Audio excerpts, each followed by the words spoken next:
எல்லார் வீட்லேயும் விநாயகர் சதுர்த்தி வந்து நல்லபடியாக கொண்டாடிப்பீங்கன்னு நினைக்கிறேன். எங்கள் வீட்லேயும் சூப்பராக கொண்டாடியாச்சு.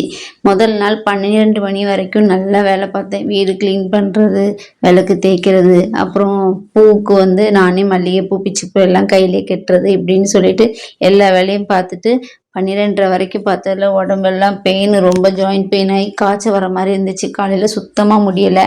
4:30க்கு வந்து ஹஸ்பண்டுக்கு ஷிஃப்ட் முடிஞ்சிச்சு. அவங்களே நான் பண்ணுறேன்னு சொல்லியிருந்தாங்க. எனக்கும் கொஞ்சம் சந்தோஷம் வந்துச்சு. மார்னிங் நான் விடிஞ்சதுக்கப்புறமா நான் பூஜை பண்ணிக்கிறேன், பிரசாதம்லாம் பண்ணி நீங்கள் வந்து பிள்ளையாரை உள்ளே மட்டும் கூட்டிகிட்டு வந்துடுங்கன்னு சொல்லியிருந்தேன். அவங்களுக்கு மும்பையில் பண்ண வழக்கப்படியே எப்போவுமே முன்னாடியே பிள்ளையாருக்கு வந்து டோக்கன் கொடுத்துட்டு முதல் நாள் தான் கூட்டிகிட்டு வருவோம். அதே மாதிரி வெளியில் வச்சு பாக்ஸ் ஓப்பன் பண்ணி சூப்பராக கூட்டிகிட்டு வந்து வெளியிலையும் வச்சு நல்லா பூஜை பண்ணி அப்புறம் வீட்டுக்குள்ளேயே வந்து பூஜை பண்ணிவிட்டு வந்த உடனே பசியோடு வைக்கக்கூடாதுன்னு சொல்லிட்டு ஒரு டம்ளர் பால் மட்டும் பிரசாதம் வச்சோம். இனிமேல் தான் நானும் பூஜை பண்ணணும். நெக்ஸ்ட் வீடியோவில் பார்க்கலாம்.